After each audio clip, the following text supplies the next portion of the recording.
नामसप्ताह महोत्सवानिमित्त आलेल्या समस्त भाविक भक्तांचे विश्वकर्मा मंडळ भिला मिस्त्री ग्रुप पिंपळनेर सहर्ष स्वागत करीत आहे। आमच्या मंडळाचे हे प्रथम वर्ष। मंडळाच्या कार्यकर्त्यांचा उत्साह बघता आमचे मंडळ आपणासमोर यावर्षी सहर्ष सादर करीत आहे एक पौराणिक देखावा। गौतम ऋषींची पत्नी अहिल्या देवीचा उद्धार।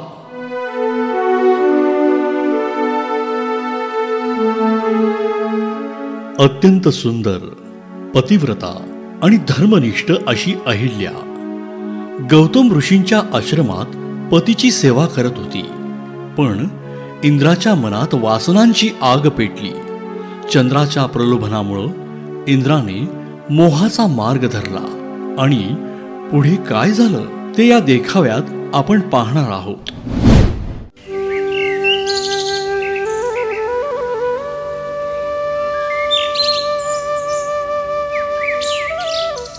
गौतम ऋषी ध्यानस्थ मुद्रेत आहेत। अहिल्या त्यांची सेवा करत आहे।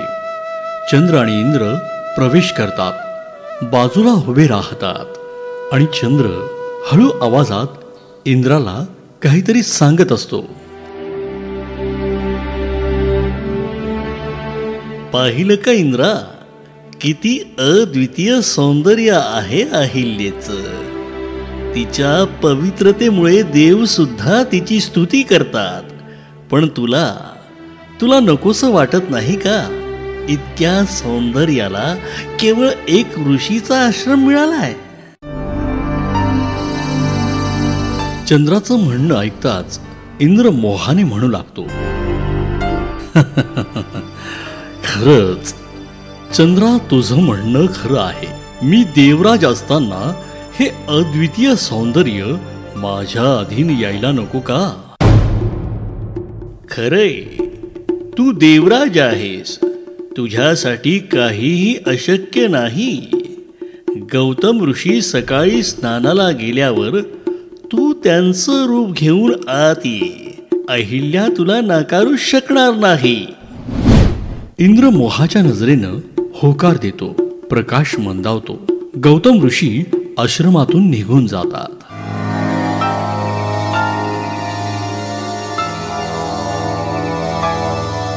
आणि मग इंद्र गौतम ऋषींचे रूप धारण करतो आणि आश्रमात प्रवेश करतो।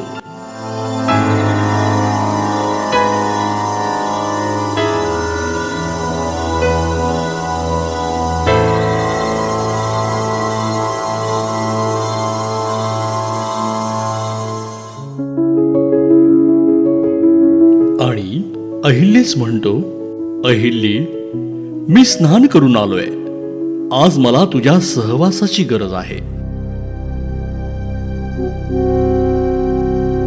अहिल्या गोंधळून जाते, पण पती समजून ती म्हणते, स्वामी, तुम्ही सांगतात ती माझ्यासाठी आज्ञाच आहे। पतिव्रतेचा धर्म म्हणजे पतीच्या इच्छेची पूर्तता। देवी अहिल्या आणि इंद्रदेवात असे संवाद चालू असताना तेवढ्यात गौतम ऋषींचं आगमन होतं आणि गौतम ऋषी संतापानं प्रवेश करतात। इंद्र आपलं खरं रूप धारण करतो आणि हे सर्व कृत्य पाहून गौतम ऋषींचा राग अनावर होतो।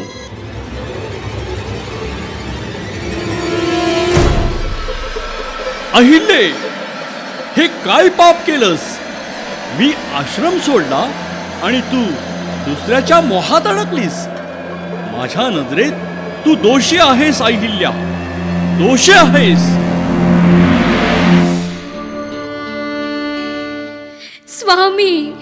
स्वामी, मी निष्पाप आहे। मला वाटलं की तुम्ही आहात। मी तुम्हाला ओळखू शकले नाही स्वामी, मी तुम्हाला ओळखू शकले नाही। इंद्रा, देवराज असून तू इतकं अधर्म केलंस? लाज वाटली पाहिजे तुला। याचा परिणाम तुला भोगावाच लागेल। आणि तदनंतर इंद्र लाजून निघून जातो। अहिल्या त्या ठिकाणी रडत राहते। तदनंतर गौतम ऋषी अत्यंत क्रोधानं आणि दुःखानं अहिल्यास म्हणतात, अहिल्ये, जरी तू फसवली गेलीस तरी दोष तुझ्यावर आहे, म्हणून तुला मी शाप देतो. तू या जगात अदृश्य होऊन दगडासारखी पडून राहशील. जोवर धर्म अवतार श्रीराम तुला चरणाने स्पर्श करत नाही तोवर तुझा उद्धार होणे शक्य नाही.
मग त्या आश्रमाजवळ ऋषी विश्वामित्र आणि राम लक्ष्मण येत असतात. ऋषीवर हा आश्रम असा भकास आणि निस्तेज कसा झालाय? श्रीराम श्रीराम श्रीराम श्रीराम श्रीराम. तेथे पाहतात की शिळेमधून श्रीराम श्रीराम असा ध्वनी येत आहे. ते पाहून श्रीराम आपल्या गुरूंना विचारतात, हा ध्वनी कुठून येत आहे? मग विश्वामित्र सर्व घडलेला प्रकार त्यांना सांगतात आणि मग विश्वामित्र श्रीरामांना आज्ञा करतात की अहिल्याच्या शेळीला आपण चरणस्पर्श करावे, त्याशिवाय ती या शापातून मुक्त होणार नाही. आणि मग लगेच श्रीरामांनी त्या शेळीला चरणस्पर्श केले आणि क्षणार्धात अहिल्या शापमुक्त झाली.